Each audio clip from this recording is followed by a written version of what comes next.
is Dr. Aruna Chaturvedi from the Department of Information Technology. The subject which I am taking is Artificial Intelligence. In this, we are talking about Lisp programming, which comes under Unit 5. We have seen various particulars about details about Lisp programming language like functions, building blocks, their conditional statements, operators, data types. Today we'll talk about numbers. So common lists define basically various kind of numbers. In the number data type include various kinds of numbers supported by Lisp. And these types are integers, ratios, floating point numbers, complex numbers. So we'll see that how, because see whatever languages we have learned till date, we know that the languages supports number type, but number numeric data type. But within numerical data types, we have seen integers comes, then various modifiers are over there like short int, long int is over there, then float is over there, double is over there. But here the data type which list support is ratios also, which is in the form of numerator and denominator and complex numbers also. So if we see here in the figure that number data type is divided into two types. One is real, another is complex. Within real, rational numbers and floating point numbers comes. Within rational, again they have further on subdivided the numeric data type into integer and ratio, wherein ratio is in the form of numerator upon denominator, and integer with the variation of sizes it uses to allocate the variable. The various integer data types are big num and fixed num. So we'll see it one by one in a little bit of detail also. That if we talk about number data type within fixed num, what it do, this type of data type represent integer only, which are not too large and mostly in the range of -2152 to 215 minus 1, and it is machine dependent also, machine to machine it varies. Whereas when we talk about big num, these are very large numbers with size limited by the amount of memory allocated for list. They are not fixed num numbers. And when we talk about ratio, it represents two numbers in the form of numerator and denominator, whereas this front slash function always produces the results in ratios when its arguments are integer. Float are non-integer numbers. There are 4 float data types with increasing precision only, 4, 6, 8 and etc. Then complex numbers are denoted by #c, wherein two parts are over there. One is real, another is imaginary. First part after #c is treated as a real number, and second as imaginary. Both can be either rational or floating point number. It depends upon the complex number you want to store or evaluate. Here is an example. Here I am saying write front slash 1 2. So the output of this will be in the form of ratio. This is a ratio form. Now if I say plus, we have to perform addition between 1 by 2 and 3 by 4. 1 by 2 will be written like this, 1 by 2 plus 3 by 4. So output will be 5 by 4. If we take LCM, it becomes 4 and it becomes 2 plus 3, that is 5 by 4. So it is again in the form of ratio only.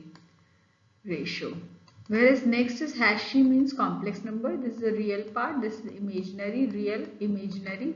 Real will be going to get added with real, and imaginary will be going to get added with imaginary. So this 1 plus 3 becomes 4, 2 plus minus 4 is equals to 2, minus 4 is equals to minus 2. So that is why this output is coming. Real part is 4 and imaginary part is minus 2. It can be floating point number also. This is a small example to let you know that how the number data type works and how it is being evaluated when written in the form of expression. So like here we further move and see other details also. like number functions are over there. Like to perform any kind of arithmetic operation, we can use plus, minus, into and division as a function with the list of arguments. Then there are so many number of trigonometric functions which are numeric type, like sine, cos, tan, a cos, a sine, a tan. It also supports hyperbolic functions like sin h, cos h, tan h, a cos h, a sin h and a tan h. It also supports exponential function, that is exp. It calculates e raised to the power, whatever the power you will be mentioning over there.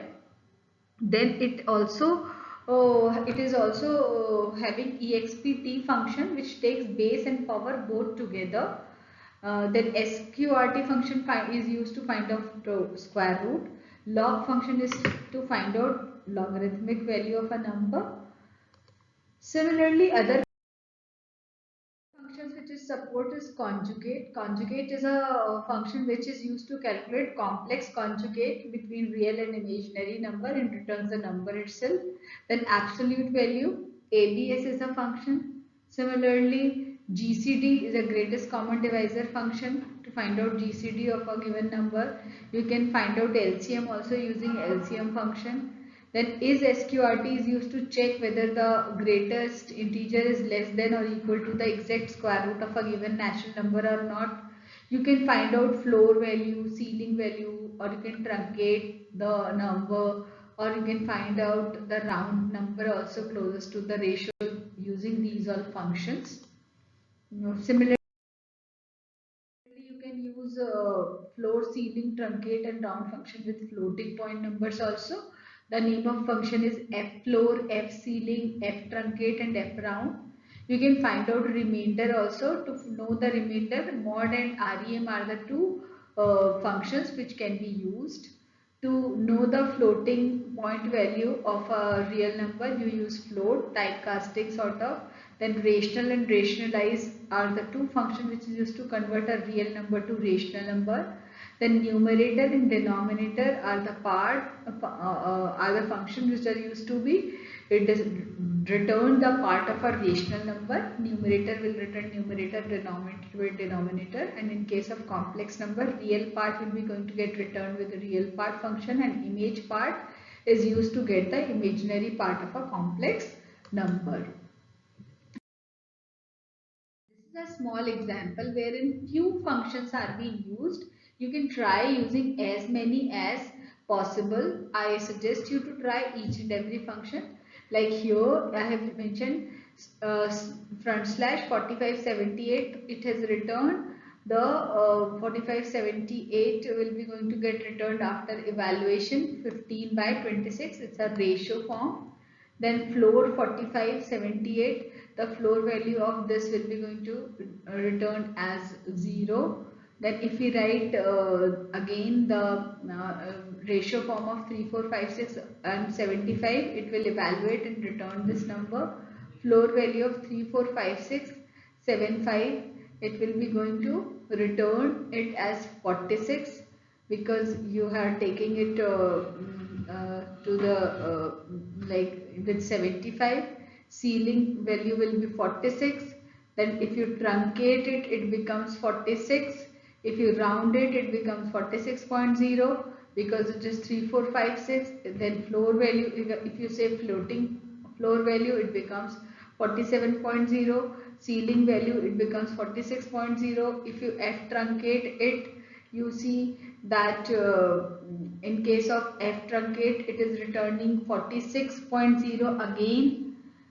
If you round it up, then again it is 46.0. If you find out the modulus, it will be returning you 6. If you find out the complex number of 6 and 7, it will return you 6, 7 with hash c.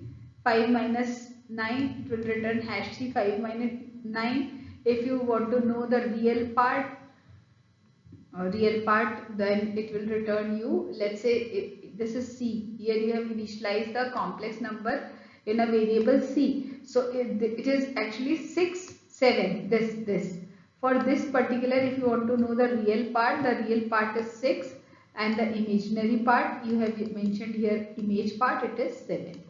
So you have to try all the functions. I suggest you just try it by your own, and in case any issue in understanding any of the function, you just mention it in a description box so that I can explain you then and there.